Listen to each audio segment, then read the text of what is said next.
person in the water lies back and with the assistance of the rescuer floats into the cockpit as far forward as possible. Once inside, the person in the water must keep their head on the back deck so the rescuer can easily upright the boat. With the kayak full of water, the rescuer must stabilize the kayaker while the hand pump is used to remove the water from the cockpit. Pumping can be arduous, but the kayaker will lose less heat sitting in a cockpit full of water than they will fully immersed in the ocean. Paddling among rocks inevitably leads to collisions and possible hull damage. But with a partner's help and the right sea conditions, minor boat repairs can be done on the water. The rescue begins with the paddlers rafting together bow to stern. The rescuer stabilizes the boats before the kayaker exits. The kayaker pops the spray skirt, places both paddles behind the cockpit and across both decks. Then, the paddles are used to cross over to and sit in front of the rescuer's boat. The rescuer must ensure separation between the kayaks to prevent any injury to the kayaker's leg located between the kayaks. When paddle leashes are absent, the paddles are secured underneath the kayaker's legs. The paddlers lean towards the damaged boat and move it backwards by walking their hands to the bow. When the kayak is perpendicular to the rescuer's boat, it is pulled up between the paddlers until the damaged area is accessible. Hull damage can be temporarily repaired with duct tape or denso tape. Duct tape should be wrapped around the hull and onto itself because it adheres very poorly to wetted surfaces.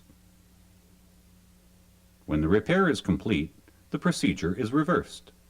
The kayak is slid back into the water and positioned so the kayaks are facing in opposite directions.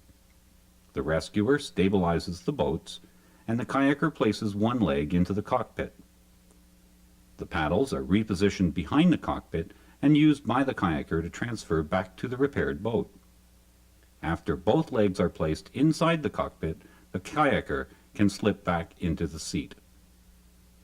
At this time, the paddles are placed between the paddlers and the kayaker's spray skirt is done up. And lastly, the boat repair rescue assumes that your repair kit is handy.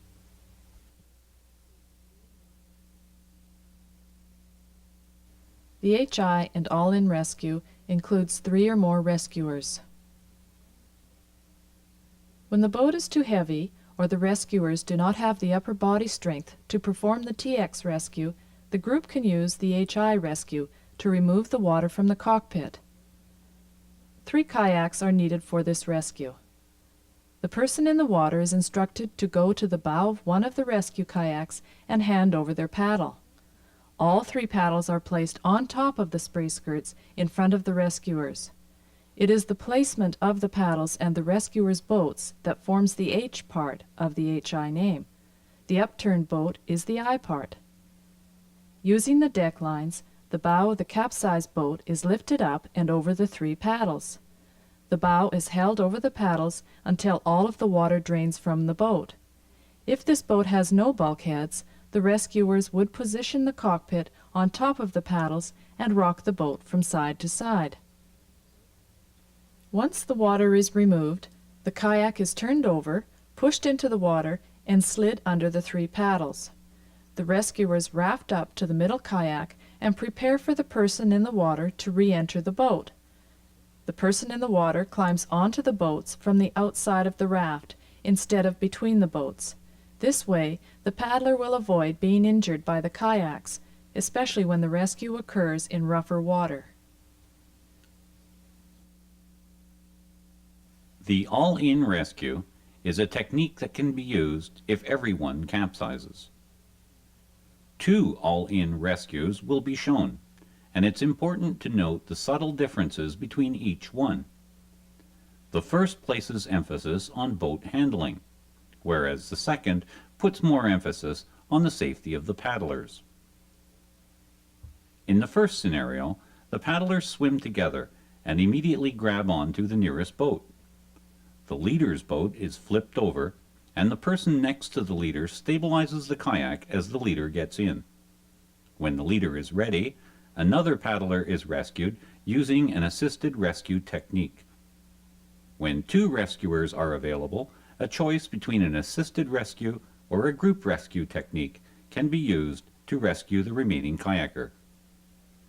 In the second situation, one person is using the kayak to minimize the effects of the cold water immersion, and at one point uses the full length of the body to stabilize the kayaks, while another kayaker is busy climbing in.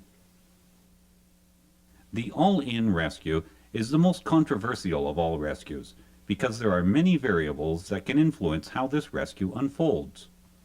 Think about how the rescue might unfold if only one person knew how to roll up. Sea kayaking can be both an exciting and safe sport. It all depends on your awareness and training. The most important factors are the knowledge of what to do when a capsize occurs and the experience to anticipate the potential dangers. The reality of sea kayak rescues was created to impart the wisdom and experience of seasoned kayakers so that your kayaking experience can be a safe one.